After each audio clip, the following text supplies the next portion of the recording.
le Wedzim, l'antre du métal. Alors, on va parler de votre univers musical. Alors, c'est un univers plutôt sombre, a priori, mais on s'éloigne plutôt du métal classique. Alors, Nospect, vous le définirez comment? Déjà, le nom, est-ce que ça va vers quelque chose de pas convenu?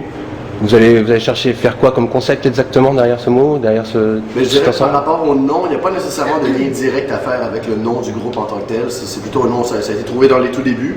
Et à ce moment-là, je veux dire, quand on a commencé, il n'y avait pas nécessairement encore de directive, de touche un peu plus folle. Ce que les gens trouvent justement un peu plus inattendu dans notre musique. Donc c'est quand même un peu hasard finalement là, que ça donne comme ça. Et je sais pas pour dire vraiment sombre, oui, il y a un côté sombre, comme dans tout ce qui se fait dans le métal un peu, mais c'est vraiment pas uniquement ça, c'est ça, je dirais éclaté, parce que autant il y a une énergie, mais qui n'est pas nécessairement négative, c'est pas de la colère, c'est pas de la frustration, c'est tout simplement une énergie, ça peut l'être, mais je veux dire, je crois que ça touche à tous les types d'émotions, et en tant que tel, non, c'est ça, hein, c'est dur à dire, mais c'est ça, c'est un univers éclaté, ça c'est sûr et certain, où on peut s'attendre un peu à n'importe quoi, à n'importe quel moment. Ça fait partie de l'impromptu, de l'inopiné, la spontanéité, de l'impulsion. C'est ça en gros finalement un peu, là, comme le motto. Puisqu'au début vous faisiez quel style plutôt alors? Puisque vous avez évolué? Ça a été peut-être un peu plus death metal, trash, que je dirais, mais par la suite, ça a été influencé par la suite par les groupes européens comme Dark Equality, Underworld. Un côté black alors? Un côté Oui, black oui, metal? Qui s'est un peu transformé Ça, c'est dans les influences plus primaires du groupe. Je pense que le groupe c'est fort. Au niveau des riffs de guitare, je dirais qu'il y a encore... Ça reste métal mélodique, mais avec plein d'influences vraiment modernes, puis avec ce que tout le monde écoute un peu. Puis pour définir le groupe, le style du groupe, ça c'est pas nécessairement à nous de le faire, ou peut-être qu'on pourrait pas nécessairement le faire. Je pense que l'étiquette avant-garde métal commence à se coller de plus en plus, mais pour ce que ça veut dire exactement, je sais pas. Mais comme tu disais juste avant, avant-garde métal, on utilise souvent ce mot-là maintenant pour définir un peu tout ce qui est inclassable finalement, tout ce qu'on a de la misère à donner un nom, un seul nom sur... C'est devenu plus facile de catégoriser les groupes incatégorisables en les mettant dans c'est ça, dans la case avant-garde expérimentale ou quoi que ce soit. C'est comme faire un fichier à classer sur ton desktop. D'accord. Et moi je pense oui en effet que votre musique elle est plutôt éclectique, elle est pas dans un seul créneau. Et donc vous avez de même manière des allures un petit peu atypiques sur scène, je veux dire vestimentairement. Alors est-ce qu'il y a un univers propre que vous avez développé finalement à travers vos textes, vos pochettes? Est-ce qu'il y a vraiment un concept derrière tout ça? Pas nécessairement, je crois pas qu'il y a de ligne directrice précise ou quoi que ce soit, ça va toujours un peu avec les envies de tous et chacun finalement. Il n'y a rien de super défini, c'est juste que ça aurait peut-être pas nécessairement collé à l'imagerie puis à la musique de se mettre des jeans bleus puis de s'appeler Jean-Jean, par exemple. En fait, c'est venu quand même un peu naturellement avec le temps d'avoir toujours une touche. C'est comme nous-mêmes qui est un peu plus poussé en fait sur la scène. Il n'y a pas une ligne directrice pour dire que tout a été un concept depuis le début, mais en fait, le concept, c'est en fait d'avoir un concept dans chacun des petits de nos apparitions ou dans les textes ou dans la pochette, qui n'est pas nécessairement tout colle précisément ensemble nécessairement. C'est quand même une liberté aussi. Donc ça ne pose pas de limite face à un concept. Ouais. D'accord. Étant donné que ça provient de nous tous et chacun en tant que tel, ça crée justement un genre de concept en tant que tel du fait que ça vient de nous tous, mais il n'y a pas de décision claire qui se dit bon, ok, on va exactement comme ça. Et ça, c'est la même chose pour les textes ou pour la musique, pour le style visuel en tant que tel. Ça se rejoint tout. Ça forme un tout, mais en tant que tel, c'est un tout qui vient d'individuels très différents. Donc, c'est pour ça que c'est dur de dire que c'est un concept précis. Concept ouvert, on pourrait dire. Il n'y a pas de limite. D'accord. C'est plus l'inspiration qui va définir où est-ce que ça va aller. Quand on compose une pièce, on ne dit pas OK, on compose une pièce comme ça. L'inspiration est là, ça c'est l'inspiration, et quelqu'un me donne une pièce, et ça voyage. Alors, dernière question sur vos inspirations typiquement musicales. Quand on vous écoute, on vous découvre, comme c'est mon cas dernièrement, on pense à Mike Patton, Fantomas. Est-ce que vous avez chacun individuellement amener un groupe, une influence, un personnage derrière. Ben oui, définitivement. C'est vraiment 7 personnes qui ont 7 backgrounds musicaux différents puis qui apportent leur influence différente, spécialement avec les changements de groupe qui ont eu lieu dans toutes les 10 dernières années. Tout le monde est vraiment pas un nerd, mais je veux dire, tout le monde s'y connaît pas mal en musique puis il apporte vraiment une variété incroyable. Donc, c'est l'avantage d'avoir 7 personnes qui écoutent des trucs différents, c'est que ça sonne comme 7 esprits forts qui s'en vont dans 7 directions différentes, mais ça fonctionne d'une certaine manière. Ça fait partie du principe qu'en tant que tel, quand on crée notre musique, tout le monde apporte ses inspirations, ses influences différentes et il n'y a pas de censure à ce niveau-là et c'est toujours ajouté. C'est comme cumulatif finalement. On n'est pas du genre nécessairement à on change musicalement ou quoi que ce soit. On a toujours des influences qu'on avait, depuis le début en 96.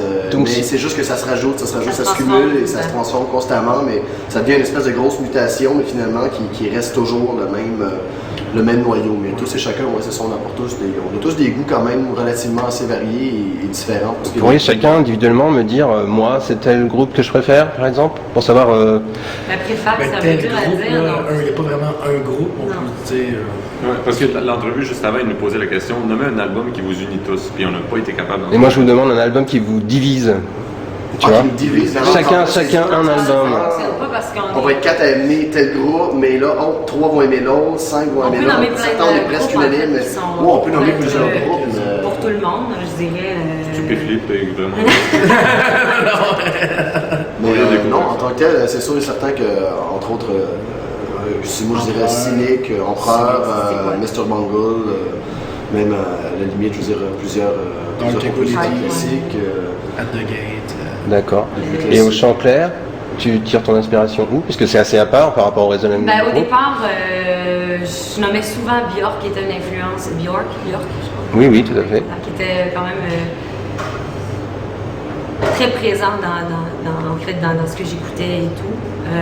Après, ça peut être influencé aussi de vocales masculins, autant de cris.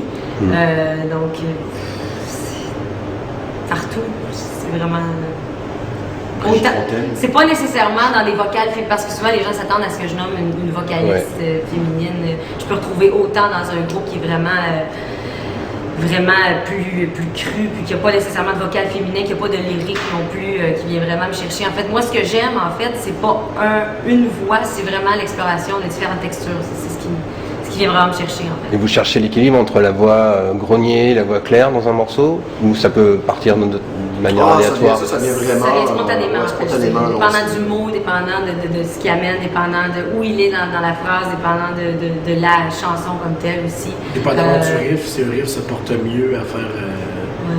Puis il y a des chansons qui ont un peu plus de voix lyrique, il y en a d'autres qui ont plus de voix criée aussi, donc ça vient se placer un peu automatiquement, je dirais. Une chose est sûre, c'est qu'il faut qu'il y ait beaucoup de textures, autant musicalement que vocalement, il faut qu'il y ait beaucoup de textures, en fait, plusieurs textures dans une même pièce, de death à black, vocal, chanté plus lyrique. Donc, moi, il faut que ça passe partout. D'accord. Donc moi quand je vous ai vu, puisque vous avez fait un petit show à la FNAC, donc vous avez vu rapidement, j'ai pensé à... C'était très particulier. C'est vrai? Pourquoi? Tout simplement, c'est la première fois qu'on n'a pas ce genre de truc en tant que tel, Amérique du Nord, des chaînes de magasins finalement qui font des showcase. Même le centre d'achat, c'était... c'était particulier, mais c'était quand même... Oui, mais c'était intéressant, justement, ça ressortait des études. Tout à fait, ça permet à n'importe qui passe dans le magasin de voir. Oui.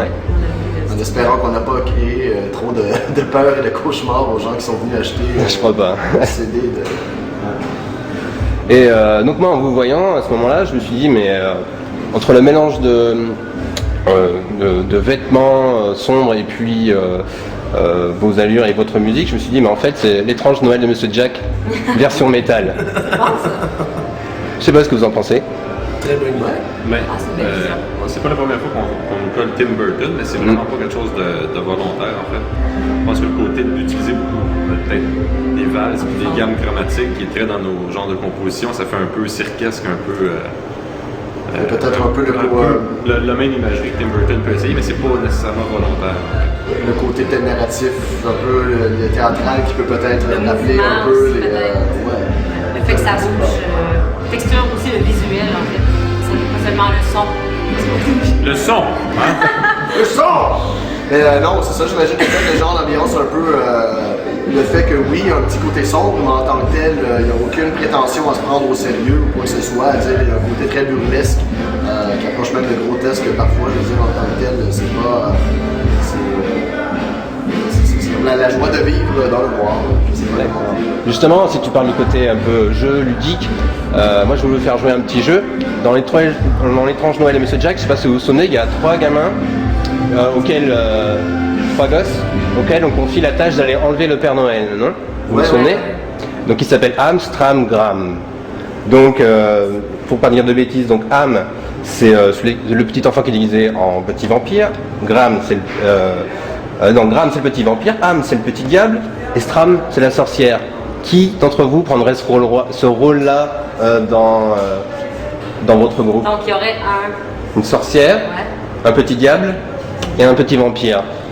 Ah, moi, je serais qui serait prêt à enlever le Père Noël. Ah, moi je vais être bien le Père Noël. Ouais. Ok, c'est bon. Vampire, Père Noël, sorcière, diable. C'est bon. Le travail, ou sinon aussi la version Amsterdam, parce que là tu as la bite de hache, le champignon et. Encore ça, c'est la version 18 ans et plus. 18 ans et plus, désolé. Et là, ils sont chargés d'enlever le pute ou que le Père Noël. Oh, désolé. On a tellement pas répondu. Tu t'es égaré un peu, je pense. Je me suis égaré. Oh. Diable. Diable, je suis le diable. Mais c'est pour ça que je m'égare, hein. C'est Je dis des choses. C'est clair. Justement, donc ce côté spectacle entier ce que sont vos shows, ça fait penser au Cirque du Soleil. Et donc en fait, c'est aussi un ensemble québécois à l'origine. Est-ce qu'on peut penser que c'est une influence, plus ou moins, en tant que Québécois? Est-ce que vous considérez comme des amuseurs de rue, de cirque comme eux, puisqu'il y a ce côté jeu et spectacle aussi dans votre musique? Ben, c'est sûr qu'un côté de divertissement, ça c'est sûr et certain, en tant que tel, principalement, autant que lorsqu'on crée la musique, c'est vraiment, on est concentré uniquement sur ce qui est la création musicale, les sonorités, les textures, tout ça. Mais quand on arrive en spectacle en tant que tel, c'est plus uniquement une histoire de reproduire exactement, précisément tout ce qui arrive c'est vraiment une autre dimension. C'est une autre dimension, dans le fond, finalement, le visuel, de rajouter un divertissement, parce que bon, je veux dire, quand on va voir un spectacle, je crois que c'est intéressant qu'il y ait une petite touche, c'est ça, comme qui fait changer. Mais quand même, le Cirque du Soleil, c'est quelque chose qui nous avait été un peu. Ouais, c'est une image qui a été connue. Une image qui nous a été comme. Ça n'a jamais été une influence volontaire et directe, en fait. En fait, je pense que notre label Game Breakers ont été les premiers à faire la critique ou à dire Cirque du Soleil, métal, puis on trouvait que ça sonnait bien, mais ça n'a jamais été une influence directe ou a été volontaire de notre part d'être ça.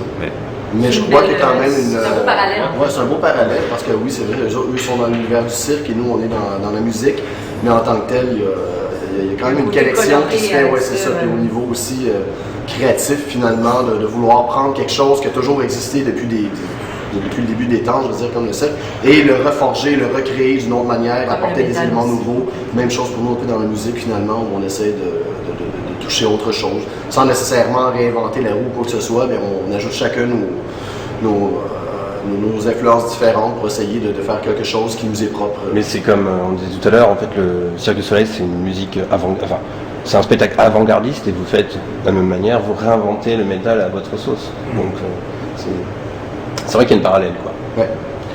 Et sinon, Flash Aquarium, je crois, c'est votre 3e album. Ça fait... En fait, deuxième album. Deuxième album. Parce que William Vader, c'est un EP, en fait, c'est un mini album. D'accord. Ça fait combien d'années que vous existez maintenant? Ça fait longtemps, depuis 96, environ 96-97. C'est qu'il y a eu énormément de changements au sein du groupe et tout ça, ça a causé des délais incroyables. Je veux dire, seulement pour trouver un batteur, ça peut nous prendre au moins 2 ans et demi. Une des raisons pour laquelle, entre autres, sur le mini-CD We Invaders, il y a deux batteurs différents finalement là, qui se sont échangés. Parce que le mini-CD est arrivé un peu dans une période transitoire aussi, pour un expect. Donc, en fait, le groupe est pratiquement mort de 2001 à 2003, puis c'est comme reformé avec En fait, on pourrait dire que le groupe était resté dans un état comateux et en est sorti avec des séquelles importantes. Mais c'est ça qui fait un peu le son qu'on a aujourd'hui, en fait. Puis le fait d'avoir des pratiques semaine après semaine sans côté percussif, on a beaucoup travaillé des mélodies différemment. Puis c'est ça, on peut dire que Unexpect a eu pas mal deux vies, le Unexpect des années 90 puis le Unexpect d'aujourd'hui. En fait. Oui, parce qu'en tant que tel, on a commencé, ben ouais, c'est ça, parce qu'on a, pendant ces temps-là, je veux dire, on faisait quand même quelques spectacles, je veux dire, par-ci par-là, mais en tant que tel, je dirais, on a commencé à être plus actif au niveau international seulement en 2006, où on a commencé à faire de la tournée, où là, vraiment, il y avait un line-up qui était officiel et tout ça. Là. Donc, même si ça fait très longtemps que le groupe existe, théoriquement, en tant que tel, on est plus ou moins vraiment actif seulement depuis 2006, là, je dirais. 2006, oui. Et vous préparez un nouvel album prochainement? Parce que ça fait 2 ans maintenant? Il est déjà en train de... Ouais, on devrait commencer à l'enregistrer en début 2009. Ouais. Donc, il y a déjà plusieurs pièces déjà pratiquement complètes. Il reste tout simplement les dernières touches finales à fignoler. Vous allez continuer dans... Il y a une évolution par rapport au dernier album? Non, on régresse. On régresse. On a perdu la... Non, pas du tout. En fait, c'est très différent. Puis ça revient à la première question. Avoir le nom Unexpect va toujours justifier le fait qu'on peut changer énormément de style musical. Puis même s'il y a des gens qui vont être surpris de ce qu'on fait après, je veux dire, on ne fait pas de ska, mais si les gens sont surpris, je pense que le fait d'avoir le nom Unexpect va toujours justifier les directions différentes qu'on va prendre. Mais je pense que ça va être très différent. Le groupe est devenu beaucoup plus mature parce qu'avant 2006, on n'avait pas fait de tournée. On a fait des shows un peu partout, mais on n'avait pas tourné ensemble des mois à la fois, puis jouer ensemble toutes les soirs, ce qu'on prenait énormément d'expérience en tant que groupe. Puis c'est le premier album qu'on compose et puis qu'on va enregistrer avec cette expérience-là. Donc je pense que l'énergie, puis en fait la composition, puis la musique va être. Mais c'est une suite en fait, depuis les 3 albums sont... Je dirais que c'est plus... chacun de nos albums qu'on a composés jusqu'à présent était quand même... différent. Était différent. Ouais. Et là, je dirais plus que le prochain album est un mélange des 3 avec de nouvelles influences. Ouais. Mais je dirais en fait que ça voyage comme le premier album. Après, il y a le deuxième album qui est un peu une touche de ce qu'il y avait au début avec...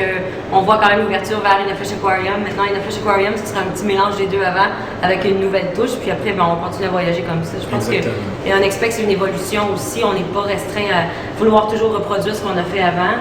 Mais on ne renie pas non plus ce qu'on a fait avant. C'est une cumulation de nos expériences. Exactement. Donc, c'est vraiment juste un roulement logique et spontané qui se fait un peu de soi-même avec toutes les influences de chacun. Mais chose est sûre que quelqu'un qui nous suit depuis un certain temps ne sera pas surpris par ce qu'il va entendre. En fond, ça reste quelque chose qui... C'est notre énergie, c'est différent, ça ne sonne pas toujours exactement de la même manière, mais en tant que tel, ça reste que la mentalité finalement d'ouverture d'esprit, de changement constant est toujours là. Vous disiez que vous avez, depuis 2006, commencé à beaucoup plus tourner. Alors, est-ce que c'est facile au Québec de faire carrière dans le métal? Est-ce que vous exportez plus facilement avec les pays à côté comme le Canada, par exemple, aux États-Unis? Ben, étonnamment, c'était très drôle parce qu'au Québec, en tant que tel, c'est une des raisons aussi pour laquelle ça a été plus long pour nous de démarrer. Parce qu'au Québec, pendant très longtemps, il n'y a jamais eu vraiment de plateforme ou de support en tant que tel. Même si pourtant au Québec on a quand même une des scènes métal en Amérique du Nord qui est une des plus grandes et même respectées. Les gens regardent souvent les yeux rivés sur la scène à Montréal. Et c'est une des places où je veux dire, les médias s'y intéressent le moins, où il y a le moins. Ça a commencé à changer un peu dans les dernières années. On commence à avoir de plus en plus un support et une industrie qui se développe tranquillement pour aider les groupes d'ici. Mais souvent c'est ça, disons en tant que tel, que c'est sûr et certain que c'est plus facile d'aller ailleurs. On va vraiment se débrouiller un peu seul. Parce qu'on a une scène underground qui est très forte quand même. Tous les spectacles qui ont lieu au Québec, même partout en Amérique du Nord, la majorité des groupes qui font de la tournée là, souvent leur meilleur spectacle se retrouve à être ceux qui font au Québec. Mais étonnamment, c'est un des endroits en Amérique du Nord où les médias s'y intéressent le moins. Mais y a-t-il quand même des groupes comme Cataclysme qui actuellement... Oui, qui fonctionnent très bien à l'international. Tout à fait. Comment? L'espace Icon. L'espace Icon, c'est ça qui commence à... C'est la nouvelle vague de metalcore qui commence de plus en plus populaire. Ils sont en Europe présentement et ils voyagent un peu partout dans le monde. Ça vous a permis peut-être avec ces groupes-là de voyager aux États-Unis? Ben, pas avec ces groupes-là. On n'a jamais vraiment, à part au Canada, on a déjà fait une tournée avec Augury et Anonymous. 2 occasions, parce que là, c'est sûr, dans le fond, ça c'était très bien. Sauf qu'en tant que tel, à part de ça, on n'a jamais vraiment fait de tournée avec d'autres groupes québécois. Ça a été avec d'autres groupes, soit des groupes soit de Norvège, Nile, des groupes américains. On a fait comme des tournées finalement, comme avec des styles très différents. La dernière tournée qu'on a fait aux États-Unis était avec Sai, un groupe du Japon. Donc, les gens ont tendance à nous faire tourner avec vraiment différents groupes. C'est toujours très différent, c'est ça, en tant que tel. étant donné qu'on a un créneau assez ouvert, mais ça fait en sorte que les tournées qu'on a sont toujours complètement différentes. Donc ça fait qu'on se fait un peu connaître tranquillement dans chaque univers, en fait, dans chaque style de public, en fait, je pourrais dire. Et c'est votre première tournée, en Europe? Ouais. Oui, ça c'est la première fois. Ce qu'on remarque aussi en voyageant, principalement en Amérique, parce que c'est principalement ce qu'on a fait jusqu'à maintenant, au Canada puis aux États-Unis, c'est qu'il y a beaucoup de monde qui parle de la scène montréalaise de plus en plus. Bien que, comme tu disais, il n'y a pas énormément d'exportation de la scène montréalaise. Il y a beaucoup d'yeux qui sont rivés là-dessus présentement. Je pense que ça peut exploser ou s'ouvrir plus dans les prochaines années. D'accord. Et vous avez déjà fait quelques dates sur cette tournée, il vous en reste encore? Est-ce que jusqu'à présent vous avez le sentiment d'avoir, en découvrant l'Europe, un bon rendu du public, une accroche? Ouais, on sent en tant que tel que les gens sont extrêmement motivés. Tous les gens qui sont là au spectacle en tant que tel ont une très bonne énergie. Et on sent vraiment que ça passe bien, là, ça connecte. Et il y a aussi, on sent que le respect est beaucoup plus présent aussi. Au niveau, même je parle au niveau organisationnel, les gens, les salles qui reçoivent les groupes, par rapport aux musiciens en tant que tel, à la musique, c'est vraiment bien. Disons qu'il y a un support, je dirais, par rapport aux musiciens en général, que ce soit n'importe quel style de musique ou peut-être à la scène artistique. Je dirais dans les arts en général, on sent quand même qu'il y a un support par rapport à ça, un peu plus que chez nous peut-être. Un support, c'est quoi? Un support, pardon. Un support. Un support. D'accord, voilà. merci. Donc, un respect ou un support que ce soit pas nécessairement choisi dans un style précis. On sent quand même que les musiciens en général, la musique en tant que telle, ça forme un tout et il y a un support à ce niveau-là. Que c'est pas seulement choisi tel style ou quelque chose qui est plutôt commercial, ou c'est vraiment, on sent vraiment qu'il y a une ouverture face à ça en fait. Et c'est très bien. En tout cas, en tous les cas, ça donne envie de revenir. Ça, c'est sûr et certain, parce que c'est un territoire qu'on n'avait pas encore tenté. Et là, le tenter. J'ai envie de tenter encore plus. Très bien, donc moi j'ai plus de questions plus précises à vous poser. Si vous avez quelque chose à rajouter éventuellement pour Haven Metal, pour vos futures personnes qui vous découvriront avec cette interview? En fait, ça veut juste conclure ce qu'on vient tout juste de dire, c'est qu'on ne sait pas quand, on ne sait pas avec qui, mais c'est sûr qu'on va être de retour en Europe parce que on est accro, puis ça se passe quand même très bien. Donc, probablement que l'an prochain, on va avoir une tournée avec je ne sais pas qui, mais c'est sûr. Avec un nouvel album. Avec un nouvel album, ouais. Puis on va revenir en Europe, c'est certain. On fait juste élargir notre territoire, puis on veut toucher le plus de gens possible. Alors, nous allons toucher. Vous avez peut-être entendu parler du Hellfest? Ouais. J'ai entendu. Oui, on nous l'a mentionné aussi à quelques reprises pendant la tournée, des gens qui nous conseillent. Mais pour ce qui est des festivals européens, ça, c'est sûr et certain qu'on va essayer probablement de toucher la base là, des gens qui organisent ça. Là. Je crois que c'est des moments en ce moment aussi, justement, où ça commence à se planifier. Ça s'organise.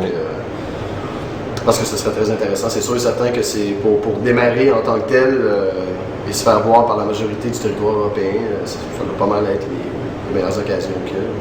Les festivals doivent être probablement les piliers de la reconnaissance. Ouais. C'est l'opportunité de jouer devant 45 000 personnes. Ouais. C'est ça.